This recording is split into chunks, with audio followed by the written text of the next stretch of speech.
Nous revenons à ce qui nous concerne. On revient au Cameroun, alors avec un nouveau chef à la tête de Boko Haram. Et comme il faudrait malheureusement que les Camerounais soient cités dans toutes les affaires scabreuses, qu'on soit premier partout là où on ne nous attend pas, c'est un Camerounais qui dirige désormais Boko Haram. Qu'est-ce que cela va changer, Georges-Gilbert Baola? Aboubacar Shekau exit? Vous savez ce qui me fait rire? Non du tout. C'est cette histoire de petits guignols qui s'organisent autour d'une certaine autocratie et qui se permettent de faire dans la démocratie. Le chef de Boko Haram, entre guillemets, est à l'hémicycle. Oh. Vous allez en venir.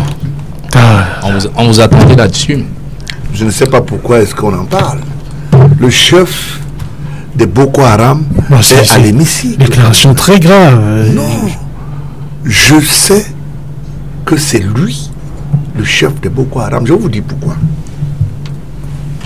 J'ai rencontré M. Kavaï personnellement. J'ai un contact humain avec lui avant qu'il ne soit président de l'Assemblée nationale. On ne nie pas, ou bien je ne nierai pas 3 fois Kavaï. On a partagé des plats. Vous comprenez à peu près? Donc j'ai un témoignage cru. Le dernier témoignage que j'ai, c'est quand il est mis en mal à travers son neveu? Non, pas du tout. Son budget, parce qu'il se plaignait du fait que le chef de l'État n'aimerait pas qu'il soit sénateur. Et à travers cela, je lui pose la question, mais pourquoi tu es en décrépitude? Tes bâtiments sont aussi délabrés. Même l'argent, je n'ai pas parce que le jeune à la mine me met mal en point. Vous comprenez? C'est 2 personnes qui parlent et qui échangent, donc entre lui et moi. Dans la même logique, nous allons continuer. Où il va même me rappeler que, en fait, s'il veut être sénateur, c'est parce qu'il n'aime pas les Bamileke. Laissez-moi parler. Je dis que pas des choses claires. Hein? Et que pour lui, trouve que Nyat, c'est un grand traître. Et que Nyat posera des bombes un jour à Paul-Libya. Ça, c'est l'entretien entre Kavaï et moi. J'ai tous les numéros de Kavaï, même de Cheveille, la même numéro. Ça veut dire, les gens le savent. Je ne veux pas un témoignage de recoupage de reporter, non. On se fréquente comme un aîné, comme un petit frère, comme un parent, comme un fils. Vous comprenez? Au regard de ce que ma famille même biologique le sait. La tournure va se déterminer dans notre entretien de ce que il faut redéfinir les cartes. Parce que, en fait, le septentrion, le Grand Nord, a un électorat assez pesant dans ce qu'on appelle le clivage politique et qui soutient beaucoup plus Paul Biya en tant qu'institution chef de l'État pendant des événementiels. À moi de lui dire, nous n'en sommes pas là. Il faut redéfinir les cartes en fonction de la demande. Parce que nous sommes aujourd'hui dans la démocratie. Ce n'est pas parce que vous avez beaucoup voté qu'on va oublier les gens de l'Est, de l'Ouest ou quoi que ce soit. Et ce que je dis, j'interpelle le bon Dieu dans votre studio pour dire, si j'ai omis, si je n'ai pas échangé dans cela, que ce monsieur a dit que Nyat est un danger pour Paul Biya, je crois que au sortir d'ici, Dieu nous réserve autre chose. Parce que c'est Dieu qui est le tout. Vous savez pourquoi j'apporte ce témoignage? Parce que je suis très exténué du fait qu'on ne comprenne pas que Kavaï, c'est entre guillemets le chef de Boko Haram. Quand il parle par redéfinir l'axe nord-sud, quand il se confie à moi, c'est quand il me dit, je te le dis parce qu'en fait, il faut redéfinir la politique entre le nord et le sud. Donc il faut que le chef de l'État puisse tenir compte. C'est-à-dire, il va falloir réévaluer la demande. Si par exemple ils ont 10 postes, on peut en donner 15. Et vous voyez ce qui se passe aujourd'hui. Vous comprenez? Donc ce n'est pas une histoire de barbouze. Je n'ai jamais nié. Je dis que je ne connais pas Kavaï, c'est une histoire dangereuse. Ça veut dire que je ne suis pas là en harmonie avec moi-même.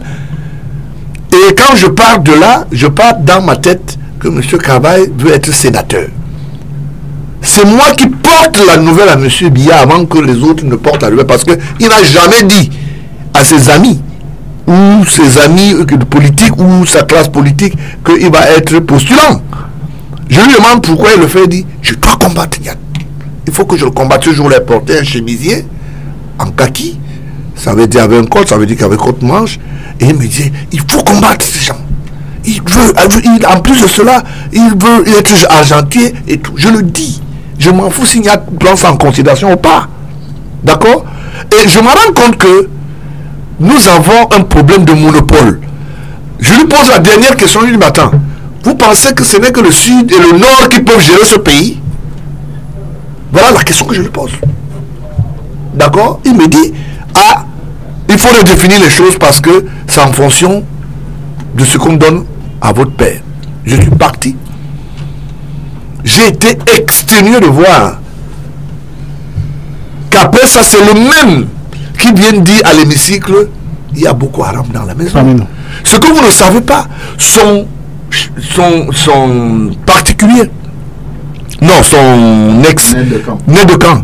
Bouba a grandi entre mes mains. Bouba est entré à la gendarmerie devant moi. Vous comprenez à peu près?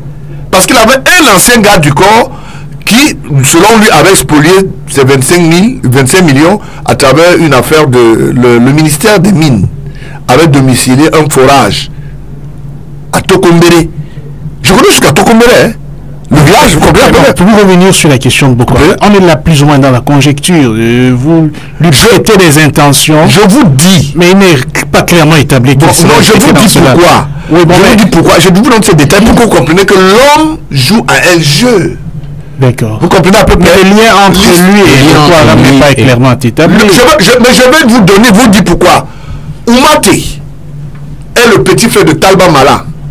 Non, là, on va s'égarer parce que personne ne connaît dans les noms connus. Je sens les noms connus, monsieur. Je sens les noms connus parce qu'après moi, elle m'appelait après l'émission. Ah oui, les gens ont reconnu ça. Je vous dis que ce sont des noms connus. Oumate est le petit frère de Talba Mala. C'est lui qui à l'époque, à cette période-là, Bouba étant libre et garde du corps, va aller l'interpeller à Onitsha. Parce que le gars, apparemment, était en train de faire ce qu'on appelle une rébellion et on avait trouvé quelques armes chez lui. Vous avez compris? C'est lui qui met en mission avec le MINDEF ensemble parce qu'il y a une amitié déferlante entre l'ancien MINDEF, Abraham Mobongo, et le PAN, dont les gens ne peuvent pas connaître si je ne mets pas ça à la place publique. D'accord. Parce que c'est Bouba qui est l'intermédiaire entre les deux. Et Oumate sera interpellé par Bouba. Je parle, les services de renseignement le savent. Oui, mais là, on est en train de s'éloigner du sujet. Non, on est en train de ramène dont vous êtes le seul. Non, enfin, l'échange, c'est pas entre vous et moi. Il faut penser aux auditeurs. Il faut penser aux auditeurs. Vous avez toujours les témoignages, j'aime le témoignage. Oui, mais je me préoccupe aussi de l'intérêt des auditeurs. Non, c'est y compris les auditeurs de quoi il allait. Oumate est maintenant interpellé, va revenir. Va naître l'histoire du soldat qui a fui. Vous comprenez? Danjuma à la brique, au quartier de la briqueterie, est le grand frère de celui qui se passait être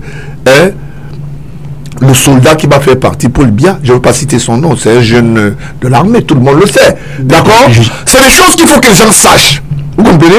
Et maintenant, l'histoire de Boko Haram, par définition, pourquoi c'est venu après quelques réunions du Nord? Pourquoi c'est arrivé au moment où le président de l'Assemblée a des échanges avec moi après? Pourquoi est-ce que c'est lui qui vient déclarer au sein de l'hémicycle il y a Boko Haram? Pourquoi c'est lui qui va négocier entre Boko Haram, les armes, ça veut dire l'argent, et la pollution qui se passe là-bas? Pourquoi on fait interpeller Bouba pour simuler qu'il est terroriste? Or, Bouba, à l'aéroport de Garoua, la mallette avait été bel et bien interpellée. Cette mallette, c'est Bouba qui l'a portée et c'était l'argent frais de monsieur Kabaï. D'accord, très bien. On a compris. Selon vous, c'est ce monsieur, c'est lui qui est le chef de Boko Haram. C'est vos histoires que vous dites là-bas et les simulations que vous avez à dire. Il y a un Camerounais Mais ça m'étonne. Ça m'étonne. Vous savez pourquoi? Il y a combien de déserteurs dans l'armée? Il y a des gens qu'on a chassés dans l'armée. Vous comprenez? D'accord. Et aujourd'hui, vous pensez que chaque film qui est fait, c'est en fonction de la demande. Que cherchait-il? Pourquoi on a donné les moyens à M. Kaba et il a accepté? C'est lui qui a proposé au chef de l'État. On vous retire d'abord la parole. Voilà. Boko Haram, le désormais chef, est un Camerounais. Ça arrive. C'est une surprise? Non. Écoutez, quand vous regardez la région septentrionale entre l'extrême nord, le Nigeria, le Tchad et tout le reste, il n'y a pas de différence. Il n'y a pas de différence, c'est-à-dire quoi? Monsieur Dakole Daïsala est sénateur au Cameroun, ancien ministre. Son frère est au Tchad, dans une même posture d'homme d'État. On peut vous prendre des exemples comme ça, des milliers de personnes qui sont à cheval entre... Amadou Ali a enterré son père au Nigeria. Donc, il n'y a pas d'incident majeur quand on dit que le chef de Boko Haram est un Camerounais. On sait que c'est un même peuple. En fait, tu vois, c'est l'ancien État musulman, Aoussa et tout qui veulent établir entre le nord du Nigeria, le nord du Cameroun et le Tchad. En fait, c'est un peu ça, c'est cet État-là qu'ils veulent établir. En fait, ils veulent couper tout ça pour devenir un État libre où ils vont faire leur mouvement djihadiste comme ils veulent. Ou bien, en fait, où ils vont gouverner comme eux, ils veulent, avec la charia comme ils veulent. Donc, établir un État musulman. Donc, dire aujourd'hui que Camerounais, le chef de Boko Haram, est-ce que c'est une incidence sur la... Non. Même Aboubakar Shekau, des soupçons diraient qu'il était Camerounais et qu'il a grandi au Cameroun. Et sous le portail de celui que Baola venait de citer. C'est le pan qu'il a élevé avec Toudakla. Ils ont été deux dans la maison. Toudakla. L'autre a fait la session de l'ENA. Vous n'avez pas la parole. Mais je me suis appris, non? L'autre a fait la session de l'ENA, l'autre a fait l'armée. Donc, ce n'est pas caché. Pour dire que pour arriver à un point où moi je me poserais la question plutôt. Vous croyez qu'on est dans la diversion? Non, on n'est pas dans la diversion. Pourquoi Boko Haram attaque le Cameroun? C'est ça la question fondamentale. Quel est l'objectif de Boko Haram? Parce que ça n'a aucune incidence. Monsieur le nouveau chef, c'est Bara, si c'est Bara. Bara Bachela. Alors, il a été toujours dans l'équipe dirigeante de Boko Haram parce que c'était lui le logisticien, c'est lui qui était chargé de la récolte des moyens financiers et des armes. C'est lui qui passait, c'est lui qui achetait la logistique. Maintenant, cette logistique-là, les moyens, il les prenait où? Qui lui donnait les moyens et où il partait acheter ses armes. Donc, ce n'est pas aujourd'hui, ce n'est pas un novice dans la stratégie Boko Haram. Malgré qu'il a la tête, lui, il est plus un homme de guerre. C'est-à-dire, il n'est pas très habile dans les déclarations comme Shekau, mais lui, c'est un homme de guerre, c'est un homme de stratégie. Et vous savez que tous les statisticiens ne parlent pas beaucoup. Ils établissent seulement les statistiques et on avance. Maintenant, est-ce que dans la stratégie de Boko Haram, ou bien de la rébellion qui veut prendre en otage le Cameroun, qui veut prendre une partie du Cameroun en otage, parce que justement, l'objectif premier, c'est de créer cette psychose, c'est de créer ce problème où le Cameroun est en guerre, et maintenant, si possible, parce que, revenons un peu en arrière, subitement quand la guerre contre Boko Haram commence, c'est là aussi la France décide d'établir une base militaire dans la Damawa. C'est-à-dire, la Damawa est la frontière entre l'extrême nord et le sud.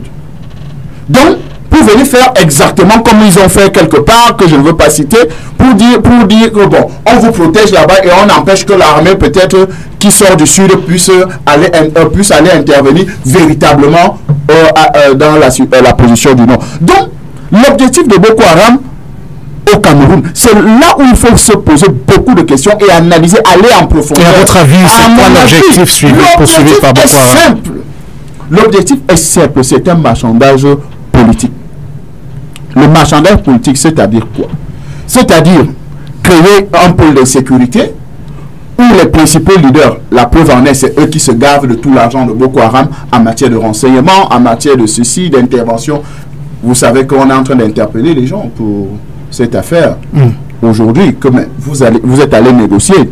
Avec qui? Montrez-nous la traçabilité. Parce que c'est inadmissible dans un pays normal. Un député de la nation dit qu'il connaît la traçabilité, il connaît Boko Haram, il connaît les chefs. Donc on lui donne et on lui remet une mallette d'argent, il part. Nombreux sont des chefs religieux, des chefs musulmans qui savent. Donc, l'objectif c'est de créer d'abord des ressources financières. Ils ont eu, parce qu'ils ont trouvé un chef d'État très paisible qui n'aime pas la guerre. À quoi serviront-elles ces ressources financières? Mais pour s'approvisionner en armes, des moyens pour tenir longtemps. S'il y a une guerre, ils peuvent tenir longtemps avec le matériel, avec la nutrition et tout ce qu'il faut pour tenir longtemps. Donc, l'objectif c'est de créer un marché, c'est-à-dire un marché comme de mafia, comme ça se passe là maintenant, de renseignement, parce que vous savez que le renseignement coûte cher. Vous savez que les transactions financières, ça les profite. Et les positions maintenant de pouvoir. Maintenant dans la position de pouvoir, je ne balaie pas en brèche tout ce que le président on l'a dit tout à l'heure, mais il faut savoir que le président, en fait, les hommes du Nord, pas seulement le président Kavaï, que ce soit Amadou Ali, que ce soit Mara Famidou Yaya, que ce soit monsieur... tous veulent récupérer l'héritage parce que... Et comme j'ai eu la chance de causer avec un homme politique de l'extrême nord qui est de l'aile dure vraiment de l'UNDP, il me dit la seule chose que Paul Biya doit au Cameroun, ou bien la seule personne où Paul Biya était redevable, c'était Ahidjo, parce que c'est Ahidjo qui lui a donné le pouvoir. Mais ils ont réussi à briser ce lien. Alors aujourd'hui, il faut qu'ils récupèrent l'héritage d'Ahidjo. Très bien. Donc c'est une guerre où ils veulent récupérer l'héritage. Et en plus, selon les confidences, il peut bien donner le pays au Bamileke. Parlant de... Il me prend un exemple. Ah d'accord. Vous comprenez ce que je dis, je donne des similitudes. Il prend un exemple. Il me dit, regardez le Sénat, regardez le comité central, regardez la plupart des ministères. Regardez. Il a pris plusieurs exemples qu'il a traduits. Il a dit, voici, il a déjà donné le pays au Bamileke. Donc, ça ne sert plus. Toutes les batailles que vous faites là, c'est les Bamileke qui ont pris le pouvoir. D'abord, il a permis l'explosion. Avant une certaine époque, on connaissait que 5 milliardaires Bamileke. Mais maintenant, on compte les milliardaires au mètre carré. Donc, on les a permis d'avoir beaucoup d'argent, des positions de pouvoir et tout et tout. Donc, maintenant, il faut qu'ils récupèrent leurs choses. L'héritage que Ahidjo les a donné à M. Biya. Donc voilà la posture aujourd'hui. Dans Boko Haram aujourd'hui, c'est aussi un instrument. C'est devenu un instrument. La preuve en est, ce qu'on ne vous a jamais dit, selon mes enquêtes, le maître Harissou portait 2 milliards dans une mallette. Parce qu'il allait en Centrafrique voir le général, j'oublie son nom, en tout cas ça va revenir, et le rebelle tchadien pour l'amener au Cameroun, négocier avec lui pour comment il peut créer une rébellion pour qu'on puisse libérer d'abord Marafa. Donc c'est dans cette chronologie des faits que vous voyez Boko Haram prendre de l'ampleur au Cameroun, parce qu'on peut négocier avec Chekaou, avec les autres, que maintenant nous aussi on a des problèmes ici. En fait c'est des frères, ce qu'il ne faut jamais vous se cacher, c'est des frères, tous se connaissent. Parce que ceux qui sont dans l'état du Borno, au Nigeria, les grandes familles sont ici au Cameroun. Et les grandes familles sont au Tchad. Les grandes familles sont au Niger. Donc, ils sont toute une famille qui se réclame et qui veulent quelque chose. Très bien. Un problème multitentaculaire qui a, comme le disaient tous les deux intervenants, qui a des bases et des ramifications dans différentes nations. Enfin, ce qui nous concerne, peut-être faisons un peu de nombrilisme, c'est comment venir à bout chez nous.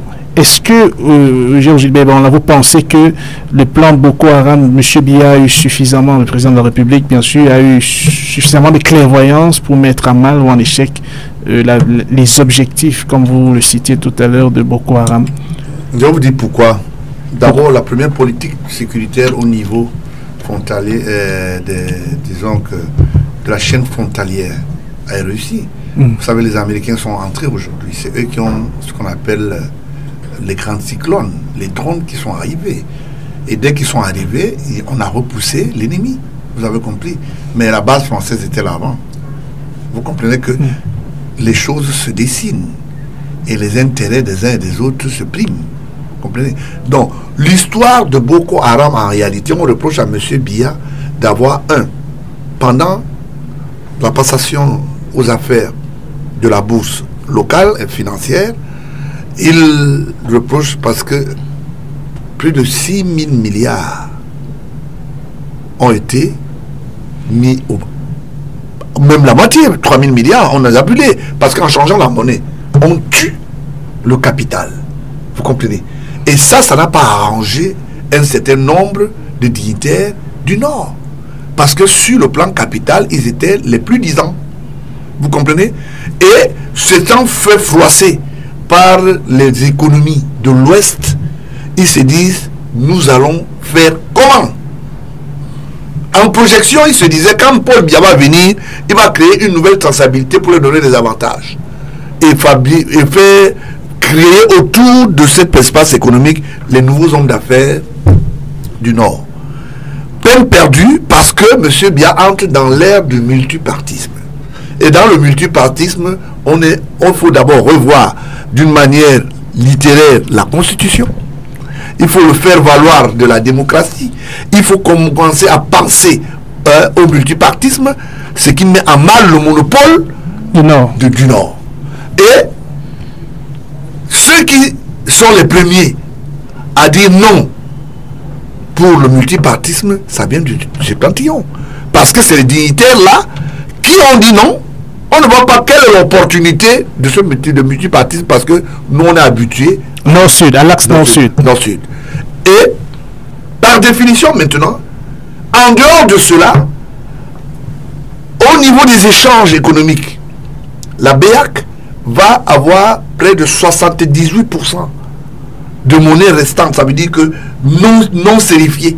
Ça veut dire que les gens sont restés avec de l'argent, ils ne peuvent plus aller à la caisse de la compensation. Et on est obligé d'écarter cela dans ce qu'on appelle la traçabilité économique. Oui, parce qu'ils n'ont pas ramené cet argent au moment où il le fallait. Les billets sont devenus inutilisables. Voilà. Et maintenant, ça devient très difficile à gérer. Très, très difficile. Mais là, ça remonte à très loin. Maintenant, entre-temps, ils trouvent une baie baignante, le Nigeria, le Bénin, l'Afrique de l'Ouest, pour commencer à faire changer cette monnaie là-bas. Ils ont délocalisé des sociétés fictives pour dire ces sociétés existaient pendant Aïdjo, eux ils sont en train de ramener la monnaie nationale. Le centre des risques, ça veut dire que la centrale des risques de la BEAC identifie et dit non. Nous ne pouvons pas ramener cela dans l'économie pendant que nous sommes en train de changer. On a mis une méthode et les délais sont passés. Vous comprenez? D'où l'histoire très difficile de Amadou Ali. D'accord. Permettez un instant, je résume ce que vous venez de dire, parce que quelques auditeurs pourraient être perdus. On est dans une époque où le président Biya vient de prendre le pouvoir. Les nordistes qui ont emmagasiné beaucoup d'argent refusent de ramener cet argent pour qu'il soit changé. Alors, il est donné un délai au-delà duquel cet argent ne sera plus recevable. Et une fois, ils ont conservé cet argent.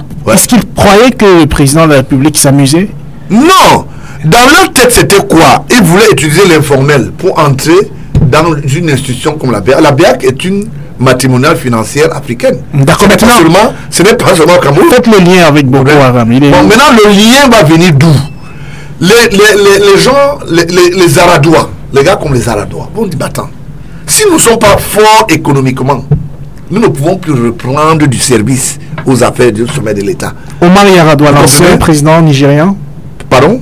Vous parlez de Yar'Adua, l'ancien. Non, Yar'Adua. C'est l'un des anciens gardiens qui habitait à Wabali ici, au lieu de, je vous dis au Camberto, ceux qui connaissent un peu le quartier Nkadessi, c'était un des gardiens qui est devenu riche.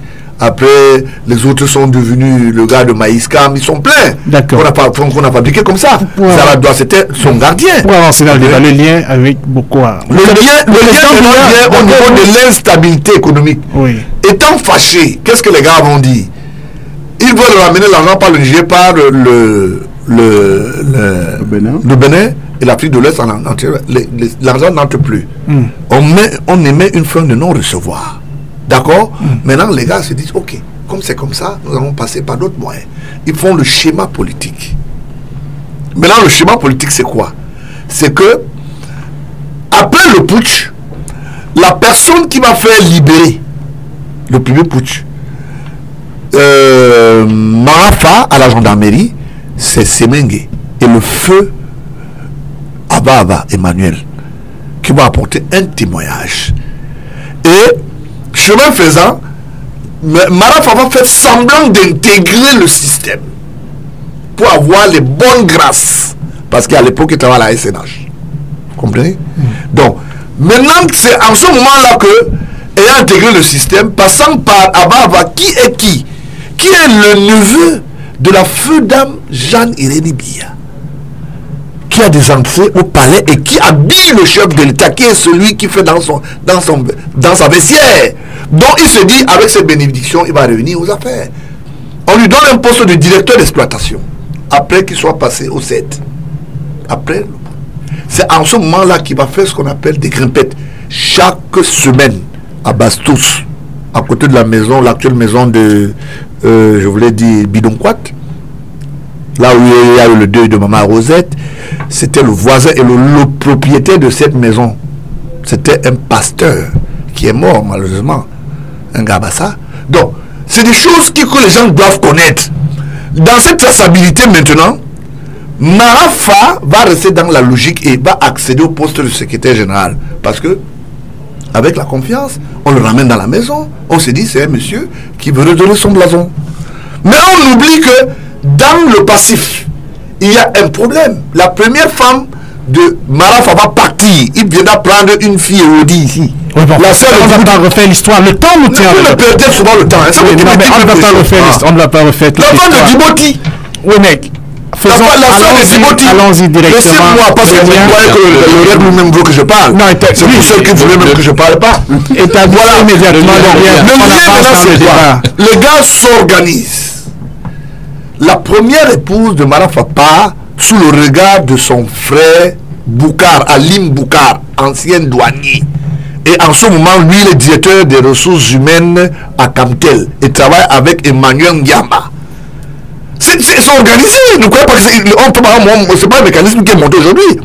Et viendra chercher bête ici. Pourquoi? Parce que cette dame-là, c'est une douala. Elle est ici. L'actuelle femme. Dans quel objectif? Vous comprenez? L'objectif, c'est quoi? Revenir aux affaires. D'accord, très bien. Donc, on a oublié quelque chose. Le frère de monsieur le Mincom, l'actuel, qui était au Fonadé, qui avait fait le discours du putsch, parce que sa voix était dedans, les gens ne disent pas la vérité, qui avait déclaré que cet ancien système est fini, il faut le changement est déjà arrivé. Père à son âme, peut-être en Balmaro, je ne sais pas où il est parti. C'est pour cela qu'il a eu 7 ans de prison, lui, l'homme à la barbe dure, Issa Chiouma, qui était aux affaires ici à la régie Percam. Merci. On vous accompagne. Voilà les gens. Merci. Non, on vous retire d'abord la parole. On vous retire la parole. J'ai déjà Vous avez fait le lien. L'objectif c'était de revenir. Le lien c'est ça. Donc c'est des pièces. Il y a des connexions. Et des connexions pour le pouvoir. Vous comprenez? Pour redonner le pouvoir. Pour revenir aux affaires. Parce qu'il disait que Aïdjo avait mal fait de choisir Paul Biya au lieu de prendre Aïssi Mvondo. D'accord. L'homme de fou. Et avec Aïssi Mvondo, ils avaient des négociations telles que Aïssi Mvondo s'était islamisé de son vivant. Parce que ce que les gens ne savent pas, il s'était islamisé de son vivant parce que Aïdjo, à l'époque, pour lui faire plaisir, Aïssi Mvondo portait 3 fois le gant toutes les semaines. Le vendredi. Pour s'attirer les faveurs d'Amadou Aïdjo. De Allah et les faveurs de son mentor. Donc il y a des choses qu'il ne faut pas cacher aujourd'hui. Les universités le suivent. Très bien. On passe à autre chose parce que